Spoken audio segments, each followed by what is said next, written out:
Welcome to the Performance Enhancing Podcast. It's like steroids for your brain. A podcast for people looking to live life at their peak potential, chock full of real-world tools and knowledge that you can apply in your life today. By providing you with a lens into the lives, beliefs, practices, and actions of those who are already living extraordinary lives, the Performance Enhancing Podcast will help you shift your mindset or create that change in your daily rituals and habits so you can explode with success in the areas of life that are most important to you. So get ready for another dose of Performance Enhancing Podcast with SatoriPrime. Here's your host, Ilan Ferdman. Hello, everyone. Welcome back to another Performance Enhancing Podcast with your host, Ilan Ferdman. And I'm super proud. It's like a proud papa moment to have this guest on our show. So this was April 23rd of 2015. So a year and a half ago, let's say, I received an email and it says, "Hey man, it's Guy's roommate." This is my brother's roommate at the time. "I'm bummed we haven't gotten the pleasure to meet yet, but I just wanted to say I love your podcast and listen every morning. Finally almost caught up. I did cheat and listen to the one you posted yesterday and really resonated with me and most people in today's society. Thanks again for all your guys' work." So that was a year and a half ago, and he kept sending me different emails about what the podcasts have done for him, how he's told affiliates about it that he was working with, and they got back to him saying thank you, and it was just incredible. So fast forward to recently, and my brother actually, Sean, came back. He's now living in New York, and he came back to the house where he started working on himself and doing all this stuff. And he sat down with my brother to have a great little chat, which was absolutely amazing just to listen to, because I could sense the journey and I could also sense the amount of work that he's put in and just like the little tidbits that he was taking. And it was almost like listening to some of our words, mine and Guy words, coming out of his mouth. It was just incredible. So Sean is going to tell you the whole story, but he's literally gone from having one of the most traumatic life experiences back to back to creating a life of his dreams in a very, very short period of time. And during this talk, he actually talks about what helped him do that. So super pumped. Sean, I hope you're listening. I love you, my man. So in this part, they're going to talk about the little things, how it's not about the macro, it's about the micro things and how to do those consistently, the importance of changing your environment, giving up your reality, which is a very interesting conversation they get into, how to, and this is kind of what everything that we teach here at SatoriPrime, at our Have It All Academy, this is like the main pillar, which is how to lean in or run towards your fears instead of what biology tells us to do, which is run away. And then how to ask the right questions when life or shit hits the fan. So a lot of people get stuck in asking why questions.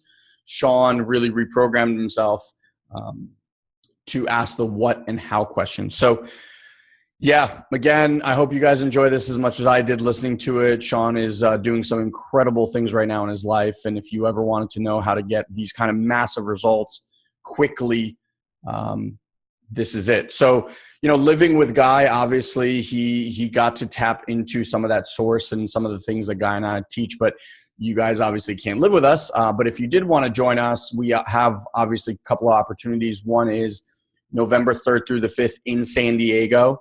We have our Have It All live event experience.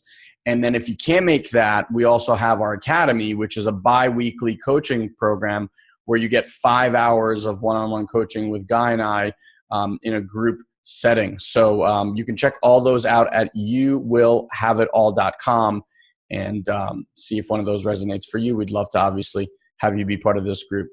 Enjoy this interview with Sean Peckenham and my brother Guy.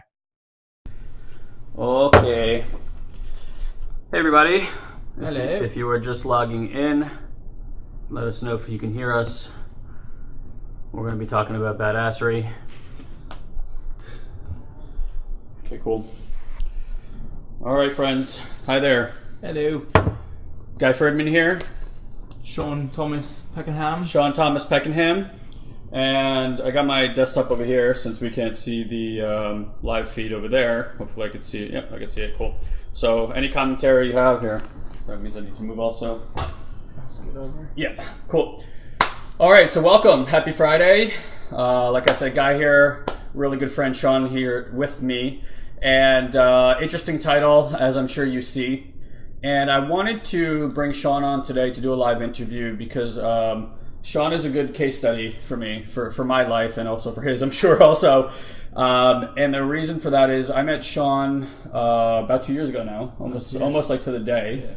Yeah. Sean actually moved into this house that he's in right now, or that we're in right now.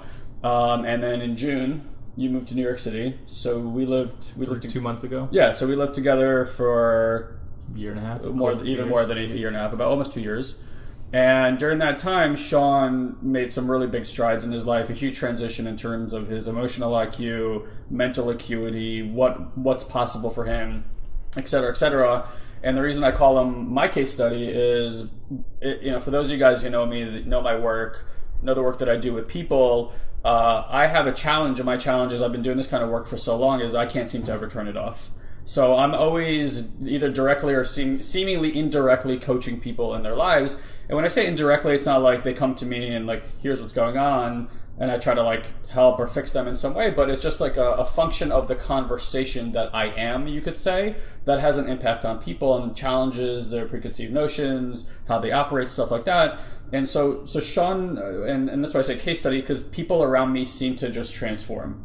And it's an ongoing thing. This is not an egotistical thing. It's just something I've noticed, people around me have noticed. And so Sean's a really good case of that. And what he's up to in his life right now is nothing short of miraculous and astounding.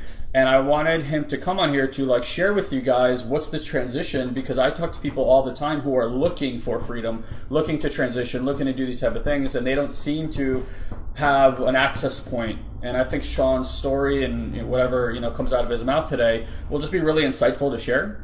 So Sean, this is his first visit back since moving to New York, back to San Diego. So it's like he's home, but he's kind of not home at the same time. So it's a little bit ironic. So anyway, anything you want to say before we get started? Yeah, I mean, the first thing is that, when I really moved into this house, I'm sure I was like most people of, not knowing their path and having a clear kind of cut decision of what they want to do and where they want to go. And I was in the same place, doing okay, living a decent life, living here in a beautiful home in Cardiff, with great people, good friends, but something was always missing for me. And I think when I moved in here, I just really had that big transformation switch of just wanting more and wanting more to life and wanting to live a life that I knew I could, but just never could really tap into the resources and figure out how to do it. And I just got out of my own way, and I think that's the biggest thing that we all have challenges with is we're all stuck in our own thoughts and stuck in our own way, and there's no space for anything because we're just cluttering it all. Yep. And when I was coming here this week, it was really interesting. I was talking to a guy the other day. Today is the 1 year anniversary where I quit bartending. Yeah. And I was working jobs trying to figure out what I wanted to do while bartending as a nice supplemental income, and just could never find it. Right. And I think the biggest thing is just never stopping until you find yourself happy and what makes you happy. Never settling for anything, and and now we're here. All right, so let's get into like some of the nitty gritty details. So I'm not going to say the numbers, but like Sean said, he quit being a bartender basically this week last year. So in this year, and again, I won't throw the numbers out there, but Sean's making the kind of income that most people make in an annual basis in a month right now. And I'm not saying that as a show off, but I want to show the trajectory that somebody can get on in their life when something clearly becomes possible that wasn't before. And it's not as if somebody thinks that could happen to me. It's like people just don't believe that kind of growth is really possible. And I know that it is, because quantum leaping is absolutely possible. So I want to, before we get into all how that happened, what switched and everything, I want to just roll it back to when you moved into the house. Yep. We don't have to get into all the details because I know it's an emotional thing for you, but like that he was dealing with some like real life shit, and it's kind of been that way for 2 years, like real life shit, like bad things that, again, we don't need to rehash. But I want to talk more about your mental state, your emotional state. When you moved in here, where were you? What did you think you could do, couldn't do? What was possible for you? What was like your image of your future, I guess? I honestly didn't I always felt like I knew my worth, and I just never was tapping into it, and I didn't really know how to. Like I said, working, a job that I didn't like, and bartending on the side as a supplemental income, I was doing okay, and like I was doing probably better than majority of the people, but still, like, something, again, there's like that missing factor of, not having any passion, and I just had nowhere to go. I felt like I was just kind of swimming in the middle of the ocean, slowly. I'm still breathing and I'm up, but I'm just still treading water. Yeah. Constant treading water. And, when I moved into this house and being around you and being around Val, and just, you guys always just had this drive for something more and something better. And, there was always something to learn, and not just in, personal life, but, emotionally, mentally. Like, there's so many things that we can do that really, really can help you tap into certain things that you never even knew existed. And I think when I moved in here, it really gave me that ability, and it was a little eye-opening, like, oh, wow. Like, I see how these people think. I see what they're doing on a day-to-day, on day-to-day routines, and all the small things that, a lot of people think, like, oh, that's just, hippie bullshit, meditating in the morning and at night, or, just like eating healthy, exercising, getting in good routines to, allow yourself to, really give space. And I think writing was a big factor for me. Wow. I think the biggest thing that I would say 99.9% of society does, we treat our brains like it's a computer, it's a hard drive. We just store, and then we wonder why we can't get out of our own ways, because there's no room for it. There's literally no space for us to think clearly and to better ourselves in many different ways. So, meditating for me in the morning and at night, and writing was almost like, hitting the, clear trash bin, and just allowing things in your thoughts to become more clear. You're allowed to, there's more of a path where you can kind of focus on. And I think that was the biggest mental switch for me. And, it's, when I talk to a lot of my friends and seeing, they see what I'm doing now, they kind of looking for me for advice. And I always said, it's the small things. It really is the small things, and allowing the space that you need to kind of like see the clearer and bigger picture. I definitely believe in, I just want to talk to them, I'll talk to you too. I definitely believe in like the micro affecting the macro. So like a practice for me is like celebrate the small things, otherwise don't expect the big things. And it's kind of like that with everything. It's like all these little things that people don't notice. So for instance, like if your car is dirty all the time, if your room is disorganized all the time, all these things are taking up space, and you have a certain emotional and psychological response to your environment all the time. So when you get in the car, and every time you get in the car, you think to yourself, fuck, I need to clean this thing, or like, God, this is disorganized, and you don't do anything about it. Like he said, it's like your hard drive, you're just storing things in there, and you're not like releasing and cleaning. And this goes for relationships, this goes for your health, and everything is a relationship. It's a relationship to health, relationship to God, relationship to friends, relationship to family, and it's all impacting your relationships. It's what it's really doing. And then when you're like, well, I want to get ahead, well, getting ahead is part of a different relationship also. Like everything that's happened to him is based on relationships. Yep. All of it. And even, I know like one of the things that was quote unquote broken when you came in here was like an old relationship with a woman, right? Remember how big of an issue that was for you? And how much pain there was? Like that was like one of the first things I remember like getting in the mud with you about. Yeah. And you were like, whoa, he's thinking about this different, right? Because I imagine you were probably going to your friends complaining about what was so. Yep. They were adding agreement to it, and then you just kept getting more of what you got. Just feeding into it. Exactly. So and that how much, and guys, like how often do we do that? We have an issue. And you have to understand that your identity is set up in such a way that whatever your belief system is, you find individuals, organizations, and groups to create agreement for that which you talk about. Even if you fucking hate it, you continue to do it because to you, being right about something is more important than the possibility of what's on the opposite side of it. It gives security and it gives certainty. So for him, you know, he would have these conversations, and of course he has a group of friends who are like, yeah, she's like this and she's like that, right? That would feed the beast. And then you go, well, I'm right, she's wrong. But it doesn't give you any space to ever move past where you are. Really? So here he comes into this house, right? And suddenly, like, there's this new conversation. And the conversation was, what can you take responsibility for? Remember that? Yep. Instead, before, he was just looking for what she was doing wrong to him. So we started having a conversation about responsibility. And suddenly, I remember, like, one day you're sitting in there, and I said something, and I just saw your eyes changed. It's like a twitch. Yeah, and like something let go, and that was the beginning of you going, well, holy shit, something becomes available when I take responsibility. And it was like a few more months of like that conversation, because the old programming is there. But I remember like slowly watching you like disseminate this like old belief, and I really think that's where everything started for you personally. It probably was, because I mean, right around that time, like 3 months after that, you know, I was just like continuing to seek for jobs, and you know, I started working for something. It didn't make me happy, and we had the conversation. If it's not making you happy, dude, you don't need that right now. You have a perfect opportunity. You have this like supplemental income bartending. Like you have a perfect opportunity where you can continue to seek and find what you love, and just find whatever makes you happy. Yeah. And this was the job in Phoenix or something? Well, that was when they asked me to move to Phoenix. Right. And then that weekend, I was like, oh fuck that shit. Like I'm not doing that. Like, no way. So you know, luckily enough, as the universe turns out, that weekend I had to make a decision of, am I going to move to Phoenix and, you know, be at this like job that makes me decent money but doesn't make me happy. So I literally was continuing to find jobs, found my job at this current company, which now led me to where I am now in New York. And again, I think it's just all about allowing space, and you know, the universe gives you so much back when you continue to give to it. And when you put out the energy and when you put out the positive vibes, like it truly, anything really is possible. Like it truly is. And I think it's just such an easy concept to grasp, but nobody really believes in it, or nobody really practices it. Yep.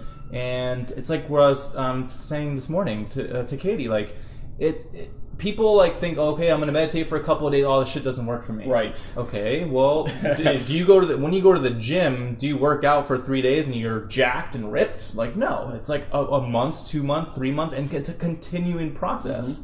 The only way to continue to get better, stronger, more fit is to continue to practice on it. And it's the same thing, everything in life. Like, you know, I think this society is just such a quick fix. Right. Okay, this doesn't make me happy. On to the next. Okay, on to the next. In some ways, that's a good thing. But when you're focusing on yourself, like you need to like really take the time and really embellish all of those things that you're working on and give it a long-term chance. Yeah. And like I don't feel like I'm living in real life right now. Like it's pretty amazing working with like the best group of guys on the planet. You know, working with, you know, some of the biggest companies in this world, you know, sitting in boardrooms with Facebook this week and Google the previous week, when a year ago I was literally fucking slinging cocktails down in Encinitas. And, crazy. You know, now living in, you know, a huge, amazing city, working with the best guys I could ever ask for and doing something I absolutely love. Yeah. And I still like wake up and I'm like, what's happening? Yeah. What's happening? Yeah. Like this week I talked to you, I hate talking about finances and stuff, only, you know, with this, you know, my close group of friends, you know, just, and it's not to brag, but it's just like, dude, what's happening? Like I hit a guy up this week, I was like, we just had the best 2 weeks the company's ever had, and I'm making this when I used to basically make that almost in a year. I'm like, what? This is nuts. It's bananas. I think, you know, you said so much good stuff in there, and I'm just trying to reframe to give access to what you're talking about. So, look, you know, when we talk possibility, I think for a lot of people, they think possibility, think like a magical happening. And we really don't mean that. You know, there's a way to access the realm of possibility in a way that's extremely tangible. Like, you can almost feel, taste, and touch it. And what he kind of said, like, he's got to pinch himself. And, you know, you kind of have to pinch yourself when you have these quantum... Like, it's like a quantum mechanic breakthrough. It's a quantum leap in consciousness. And what happens is you disconnect from that which you believe is so real. That's like, you know, when we say like disconnect from the Matrix is a version of reality, right? And when we say like disconnect from it, it's just like let go of that reality for the possibility of the infinite other realities that are out there. Completely. Sean's talking about pinching himself because he left an old reality behind, and he's like suddenly like in discovery, in enchantment of like a completely new reality where it's like, the old reality is like bartender making a few $100 a night. This reality is making, you know, his salary in a year and a month. And that's like only seems to be going like this, right? Yeah. So it's pretty outstanding, because that's what I'm talking about when I say possibility. It's like, what else is possible when you give up the belief systems that you're so sure are real, and it takes something, and it takes courage to do that. And it takes courage to step into the new one because it's a realm of unknown. But children, for instance, where we see their exuberance and their imagination and all these things that we adhere to and look up to as an adult, you want that back in your life. Yeah. It's in the space of unknown. A child doesn't live in a world of known. It lives in, he or she constantly lives in a state of unknown. That's where imagination is from. So when you get into this state of unknown, your imagination, your creativity, all your juices turn back on, and you start living like a fucking child. And you start, but like in an adult body, and you're like, holy fuck, look what I can do. This is fun. Right? The other thing I want to point out is he had the opportunity to take a job, and I think it was like 80 grand a year, which is, you know, nothing to sneeze at for most people. But again, that's like, what else is possible? And he could have been, in that moment, he had a choice to make. Either be committed to the person that I want to become in the future, even if I'm not there yet, now I can see a pathway to that, or get attached to the money and the security and take this job and go, which would have been in a place he didn't want to live in, by the way, just to have money. And that was a conversation we were having, is like, do you really want to go to a place where you're going to be, the only thing you'll be committed to is this paycheck, basically? Which, and like, not even that much. Yeah, which is really not that much, especially knowing what you know now, right? And that was just part of that transition. So, and like, again, how many of us settle in relationships, in love, with our health, with our jobs, with our careers, with our leadership, with what we believe we can accomplish on this planet, and we settle going, well, I'll go for the security. I'm so attached to my fucking security that I have zero. Not true. So not true. When you see a person standing on a tightrope with one of those things, is there ever a moment where that person is not course correcting? They're never just like fucking walking. It's constantly like this. Balance requires a constant state of course correction. Constant. Which means that you have to be in unknown in order to be in known. And that's how everything is in mastery. It's this one big fucking paradox. And if you're not willing to live in a paradoxical fashion, then you're committed to one side of the coin or the other. You're not committed to looking at both sides of the coin. And we see that argument everywhere in society and in politics, and in finding the right answer around health and around what you do with money and around how you raise your kids, instead of just living in like, all right, it's kind of both all the time. And there's access to something, and you can only see that if you're willing to experience that. So let's go back to that event. So now that happens. All right, so now you kind of moved away from that space. I want to talk about when you started working for the CPA network, because at that time was also a really big transition for you. Because I see a state for you, there's like 2 or 3, maybe 4 pivotal moments in the last year and a half, the last year especially, where there was like a clear shift, right? So like, do you remember what shifted around that time? Because I remember your belief went through the roof when you joined that company. Yeah, I think I just saw what the opportunities were in a space where, you know, what I went to school for. And I think I just believed in it. And it was still like, it was the unknown. And that's what made it more exciting too. You know, I had no idea what this was, but all I wanted to do was learn about it. I don't know. Yeah, it's crazy. Well, let's talk about, so like, what became possible in that space? Because, and I'll frame it so I think you can answer into the frame. One of the critical things is a shift in environment. Yep. Right? So like, the friends we keep, again, are in agreement with the reality that you currently believe in. Just think about that. You are a product of your environment. We can't escape that design. Not possible, right? Like, ducks swim with ducks, swans swim with swans. Humans, take your 5 closest friends, you will be the average of those people, financially, health-wise, everything, right? Yeah. That's what you see people dressing the same when they go outside with their friends. They're all cliquey and shit. Like, we just get impacted by that. Yeah. So if you're small, look in your environment. I guarantee you the people around you are not fucking making billions of dollars, right? Or like doing amazing things on the planet. They're most likely very similar to you. Yeah. So you had kept an environment that had you be a specific way. I believe that when you got into that space, it changed the environment. Oh, totally. And I remember your soonish. All right, we're back. Cool. Sorry about that, guys. Phone call. So yeah, so we'll just pick up. Like, where was the shift with that environment? I think I just like you just said. I really started to surround myself with like-minded people, and all I wanted to do was pick their brains, learn from them, learn more about the space. How could I get better? And yeah, I think when you're given, and I think a lot of people lose out is, you know, there are a lot of opportunities that come across your way, and we just have to pick and choose the right ones and really run with it. Not be scared about, you know, what's going to happen tomorrow, what's going to happen next week. Is this the right thing for me? Whatever it may be, like all the fears. I think the biggest thing that you really taught me was, everything that you fear, what most people do, they just continue to run away, they continue to push it away, they don't want to deal with it. But everything that I feared, I was like, I just need to keep running to this. Yeah. Like, this is, I'm fearful for this for a reason. I want to keep exploring those things. And when I continue to just run towards all those fears, stay up late, work on campaigns, literally figure out the business, I wasn't going out as much anymore. I didn't do much. I was literally just like, I know if I put in the work right now and I grind for the next 6 months to 9 months, something is going to continue to happen. Yep. And now I found a great place. I found a good home where I can really kind of figure things out.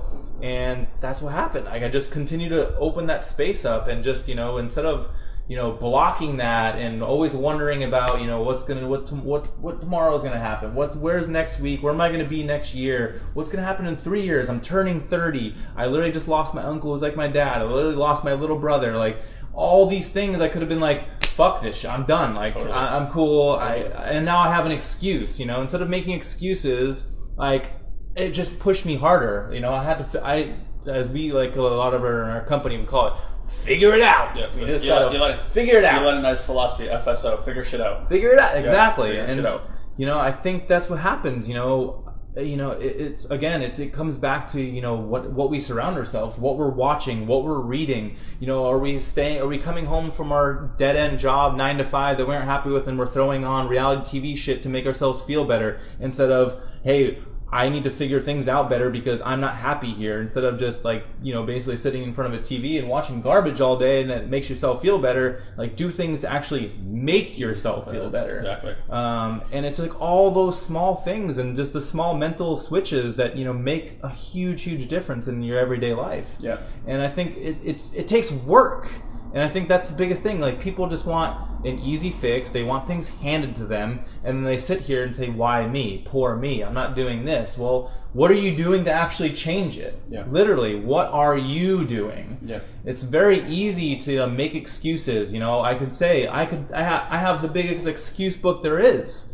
Like I said, I've, my family, my brother, all these crazy things that are happening in my life. I actually don't know anybody who had more difficult circumstances in the last year and a half of their life than Sean. He could easily be wrapped up in bed somewhere, pity party every single day. It's not been easy. He dealt with anxiety during the year, panic attacks at some point. Anything that could be dealt with. Sorry, brother. No, it's anything that could. Thank you for being this authentic. And we're not getting into the details of it, but the worst things you could imagine that could happen to somebody in succession, pretty much this kid has had to deal with. And he did it in stride, and he did it, every single thing was an opportunity to become a better version of himself. And how many people don't take those opportunities? It really is just why is this happening to me? Why is life doing this to me? Why is God doing this to me? And with complete understanding of moments of breaking down during those kind of situations, I really never saw you just buy the bullshit. In fact, he was the person that ended up being the rock for everybody so that they can deal with their own stuff in that time period. Not easy. Not easy fucking at all. It really is tremendous, and something I commend you for. It's something that I watched from the side and was inspired and in awe by. And I was really happy that you were in this house, in a place that could take care of you during those kind of events, because they were cataclysmic. They really were. I think being around you and being in this environment, and some of my other friends who are just very supportive, it helps. It definitely does. And I want to go back to the point where you're saying, instead of why me, why this, why is this doing this, why is it all happening, instead of that philosophy, it's what can I learn from this? What is this teaching me? How can I learn to grow from this? Because all of the small things and all the crazy shit that we go through, we all go through them. Trust me, I completely get that. I'm not saying my pains and what I went through are harder than what you've gone through and whatever's happened to you in the past. But what I am saying is that you have an opportunity where, what really doesn't kill you is only going to make you stronger. It sounds so freaking cliche, but it's so true. And with everything that really happened to me, it was all learning experience. And it was all okay, now I have to overcome this. All right, how am I going to do this? Yeah. Let's just figure it out. That's all it is. I've been on my own since I was basically 17 with the help of my aunt and uncle here. And I've always had that philosophy of when your back is against the wall, that's when you're going to grow the most, because you just have to figure things out. And your subconscious will tap into things. It goes into survival mode. And I feel like that's just kind of been like the last 2 years of my life was complete survival mode. All right, I want this out of life, I want this, I got to do this, I have to do this, I have this. No excuses, no bullshit. Sacrifice whatever it may be for the time being, because I know it's going to pay off in the long term.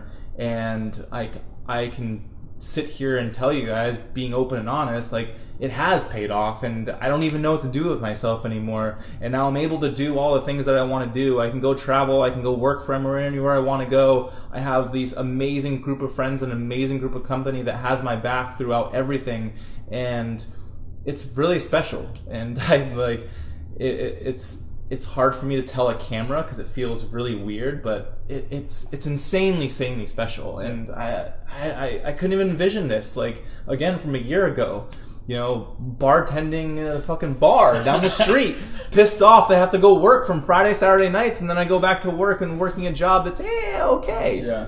And now it's like sitting here and having the conversations that I get to have with like big corporations and these amazing marketing companies, and working closely with Facebook and with Google. Like, it's mind-boggling. It's mind-boggling. It really is. Like, even I have to sit here and be like, damn.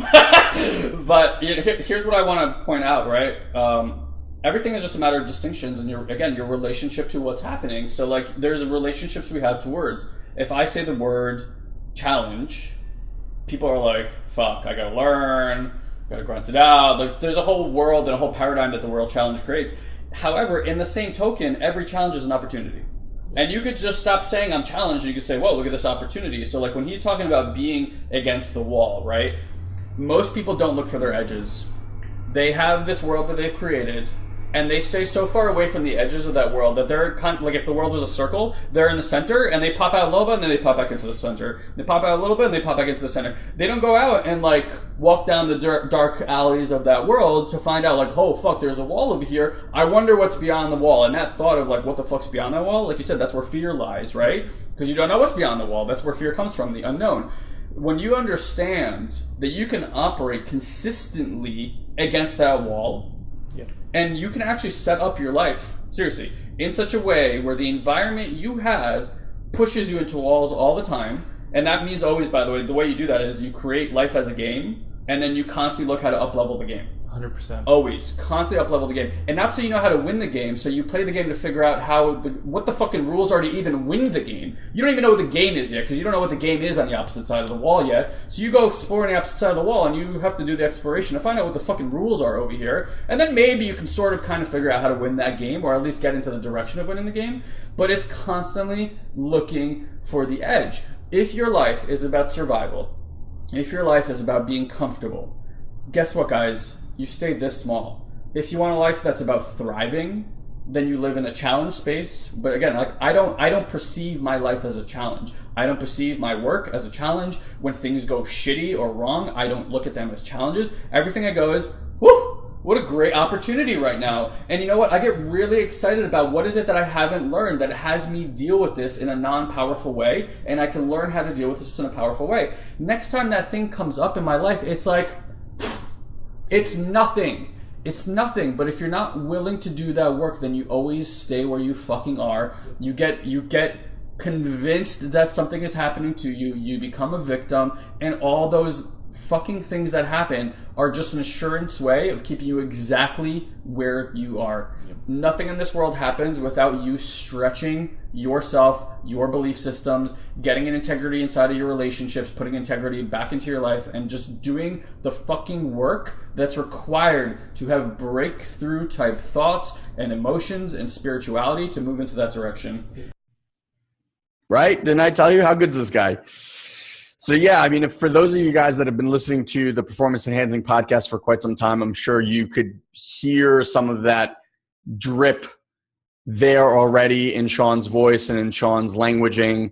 And yeah, like I said before, if it's something that you want for yourself in your life, if you want the next 12 months to be absolutely dynamite, just breakthrough, you're willing to give up that view of reality, you're willing to do the work and do those micro things that Sean's talking about, then I highly encourage you to head over to youwillhaveitall.com and either register for the live event that's November 3rd through the 5th in San Diego, or at the very least, get yourself into the academy. Here's my promise. If you try the academy for 30 days, it's $197 a month. If you try it and you're not just absolutely like blown away, I mean, just massive shift in your life in 30 days, just get your money back. I got nothing about it. I want to work with people that are out there to shift the world. I know Guy does too. And yeah, give that a try. You will have it all.com. Talk to you soon, my friends.